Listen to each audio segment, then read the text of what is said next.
Hello and welcome back to Seagulls Central. Thank you so much for putting this video on and being back on this channel.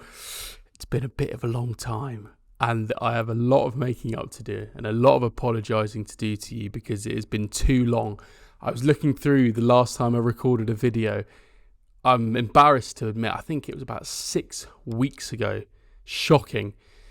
I could go into my whole life story. You can probably tell I look a bit more tanned. I mean, the last time I did a video was like end of March, I think. It was like the 30th of March. So we're now, flipping heck, 2 months. 2 months since the last video, which is actually just out of order from me, and I'm sorry. So thank you so much for tuning in again. It's been a busy few months of work, of travelling around, of being all around the country and the world, and it's difficult sometimes to kind of get in a rhythm, I find. And if I'm going to be fully real, I think for me it's a bit like football. This is a bit like momentum, and I think when you have that momentum, and I have the momentum of doing this, it's really easy to. I love it. I live for it. But once you fall out of it, I was speaking to someone the other day. They said they find it a bit like going to the gym, kind of uploading to YouTube regularly. It's easy when you're in that flow state. As soon as you fall out of it, it's quite difficult to get back on the horse.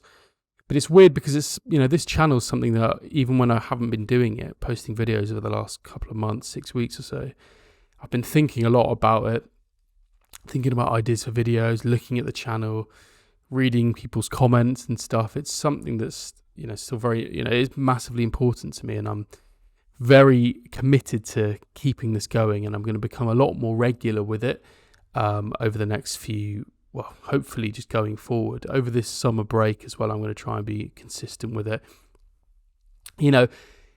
Funnily enough, I'm going to pick up the microphone again at a time when the season's over, and you'd imagine the talking points are going to become a bit lesser. We can have a bit more few and far between. But there's a lot to get into, and I think mainly I want to jump on and do a bit of a season assessment, because the last time I spoke was, what would end of March have been? I think we'd just been knocked out against Forest in the FA Cup. We'd had some good results. Now I think the Chelsea matches they were in like February, weren't they? I'm trying to think what was kind of end of March, so I think we might have just got knocked out of the FA Cup against Forest with that penalty shootout. So a lot's obviously happened since then. That was at a period where I think there had been positivity, and then we'd begun to kind of dip a little bit as a fan base, and then towards the end of the season, that final kind of month or so, I think the kind of positivity really built up again. But it's interesting because actually, we step back from this season now, and there's a lot to feel positive about. I'm going to get into it properly in a second and really kind of dig into each aspect of why I think this has been a very, very good season. And, will I eat humble pie? Will I take back some of my comments from earlier in the season? We'll have to find out. But, just to you, the viewer, thank you so much for kind of tuning into my videos of the last kind of year, let's just say, since I kind of, the start of last season. I remember it was the Japan games, probably coming up to probably almost a year ago, probably about 11 months ago now. That was big when I began to kind of really ride the wave of kind of uploading regularly. And if you've been here from the start, if you've only joined recently, it means a lot. And every single one of you who've subscribed, watched videos, it means a lot. So thank you. If you haven't already, please hit the subscribe button. I'm going to be dropping some new kinds of content over the next few months. I've got a few ideas which I've already put into action, the things that are ready to go on this channel and that will be going up over the next few weeks. So, it's a few things that are a little bit different. So keep an eye on that. I hate when people are ominous and refuse to kind of, this like gatekeep their content. But anyway, God, I've spoken for 4 minutes on a load of old codswallops. Should we get into the actual video? Apologies. Thank you for indulging me. So let's get into it. So I think really, the interesting thing for me is that I suppose when I last made my video, I was very much aware that I'd been a voice on this channel who had been constantly kind of skeptical maybe of Fabian Hürzeler, and not necessarily doubting his ability, not necessarily kind of saying he should be sacked. But I think, as I've said before, I've always had that kind of underlying feeling of not really being 100% sure about the guy and not necessarily feeling that connection. And I was one of the kind of the people that was comparing it to De Zerbi, and I know lots of people find that quite irritating. And I think I'd always felt like this was probably going to be a season of transition and a weird one and maybe a bit of a difficult one, and one where we're going to have, we had lots of players coming and going and signings coming in, and new manager, a young manager, Are we going to be able to replicate what such a great manager in De Zerbi was able to do?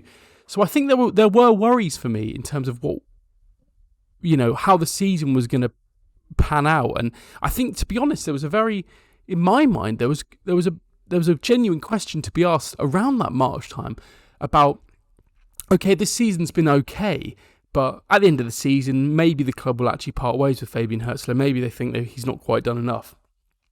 The last month of the season was actually really, really positive, and for me, kind of switched a dial in the head of me. Yes, obviously, the position we ended up finishing in was very positive, finishing 8th. Okay, admittedly without Europe, but a very good points tally. But also, I think I just saw something a little bit more, maybe in the manager. Maybe it was in the way we're playing as well. Some of the players that were being brought in, some of the individual performances I was seeing, that have given me some real hope for next season. And I do take back my word. In fact, I don't take back my words around Fabian Hürzeler, because I think at the time, I do stand by what I said. I didn't feel that kind of feeling, that connection to him.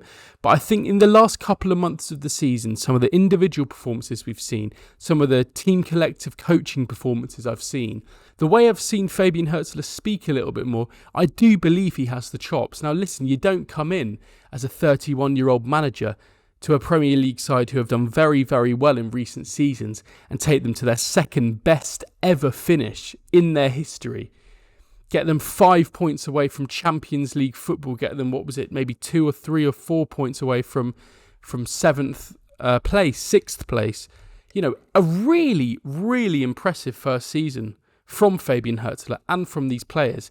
If you go through the kind of Brighton squad, a lot of these players were new this season. Matt Weaver, obviously not having the best of starts of the season, ending up doing pretty well. You got Aaron Cash, and you got Ferdi Kadioglu, you've got Diego Gomez, you've got Yasin Ayari playing his first full season for Brighton, Jorginho Rutter, Matt O'Reilly, Brian Gruder, Yankuba Minteh.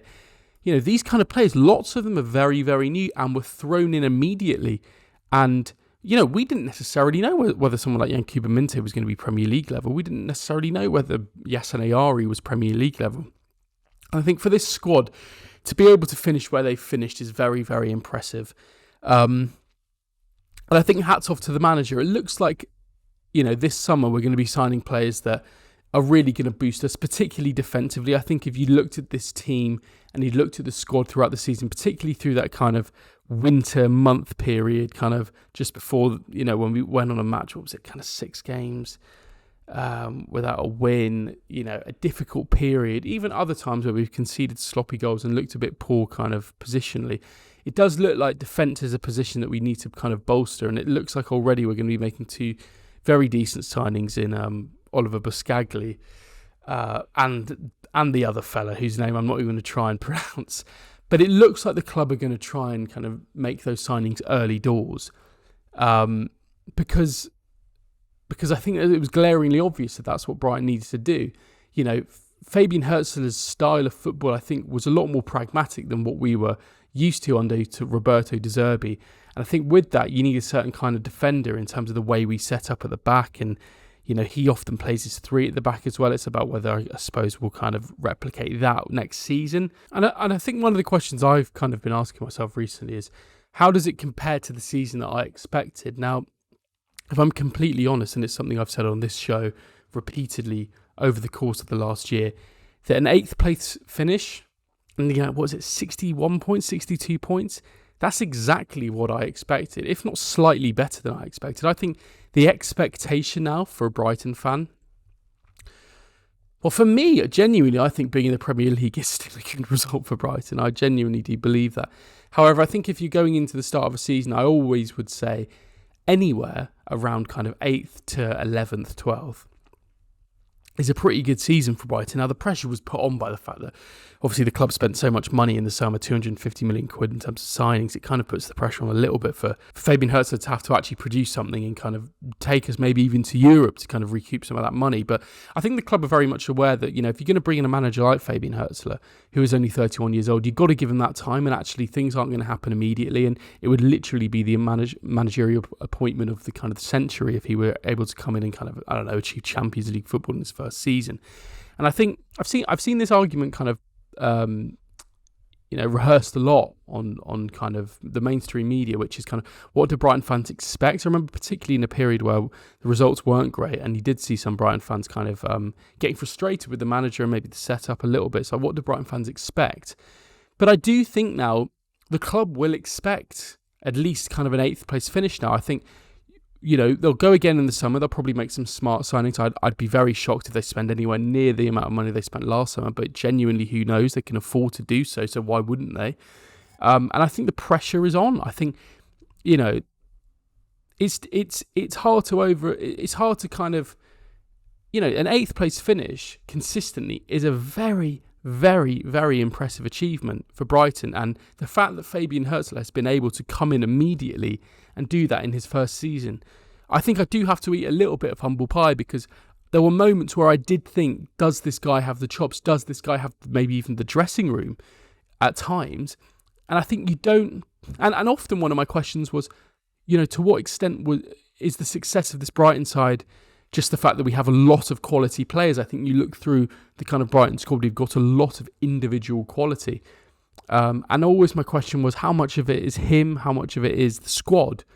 But to be fair to Fabian Hürzeler, I do think we've seen him able to adapt. We've seen him able to change his system. We've seen him be able to make the big calls in terms of maybe leaving Lewis Dunk on the bench, resting Mitoma when we need to, making those tactical tweaks in games. I remember seeing at Old Trafford away, you know, some very impressive tactical moments throughout the season, which I think I do need to eat a little bit of a humble pie for. I don't think it is just the fact that we have some excellent players. I think in moments I was right in saying that, but I think overall you don't finish 8th in the Premier League. You don't get a kind of 62-point season without being able to, you know, command some respect and some good quality coaching in your abilities.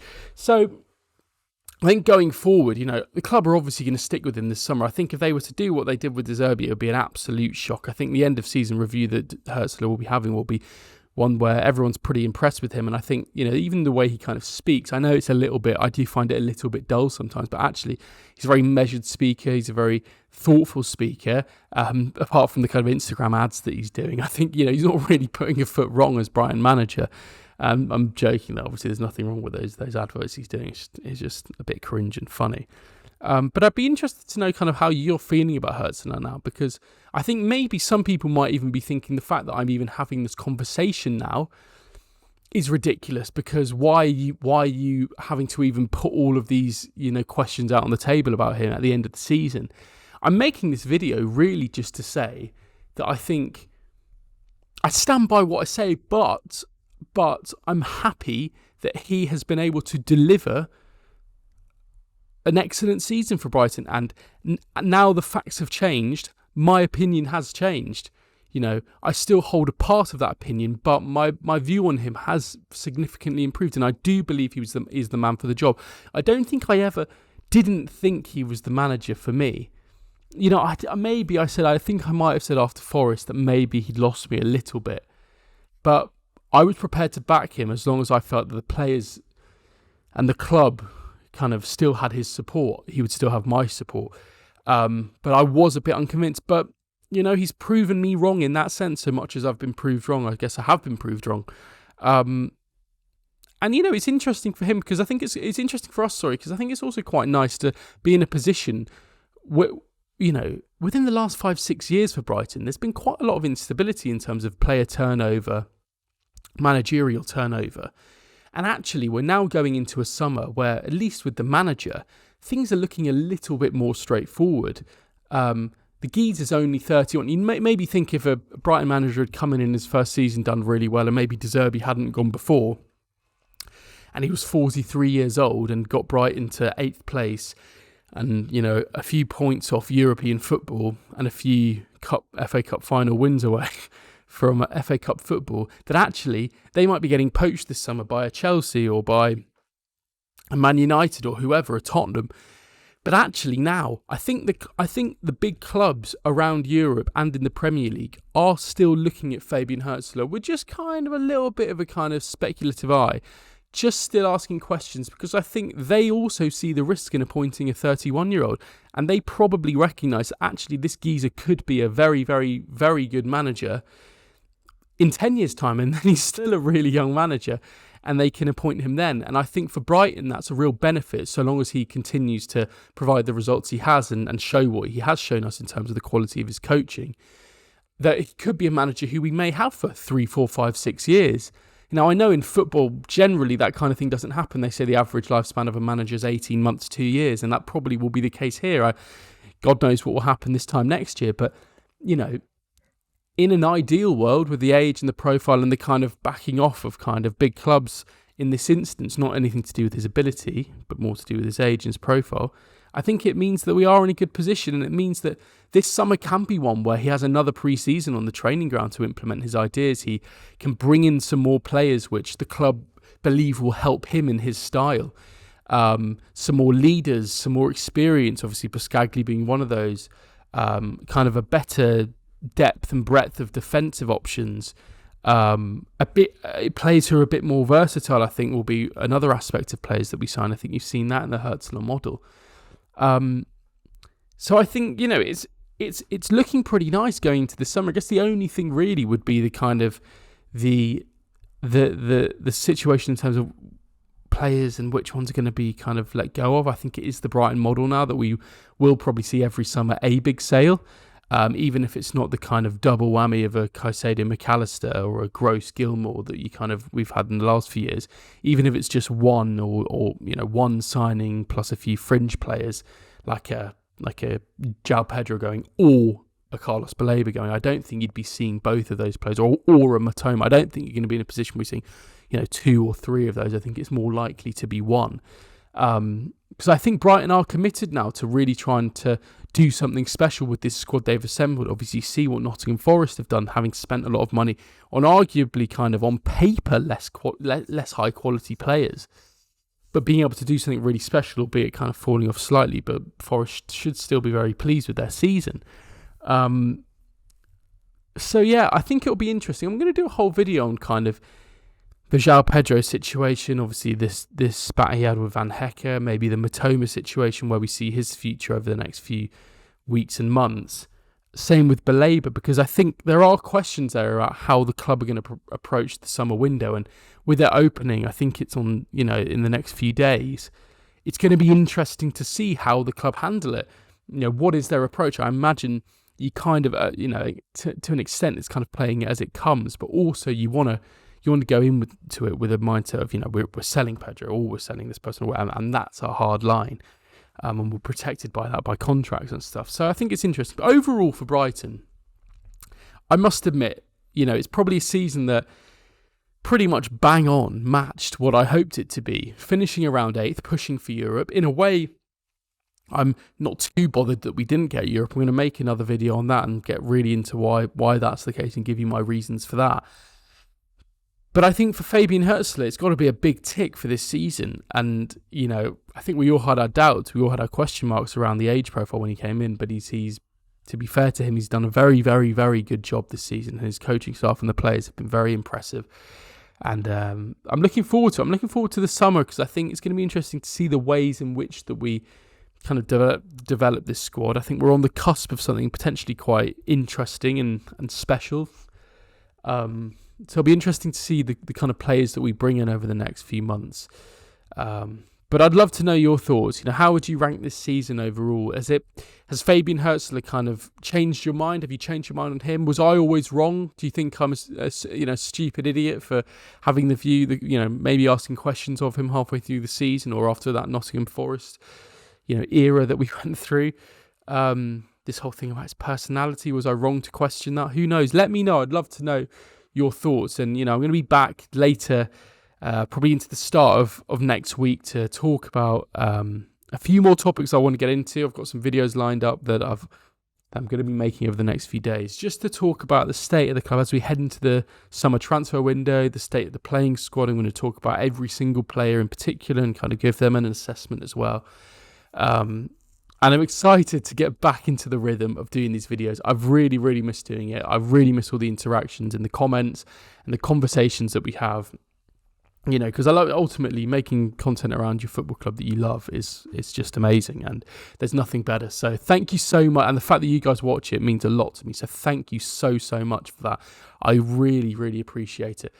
As always, thank you for watching. If you haven't already subscribed to the channel, please subscribe. Drop a comment below to let me know you're still here and you've not left me. I really appreciate it. I'll be back in a few days' time with another video. But until then, stay safe, and as always, up the Albion.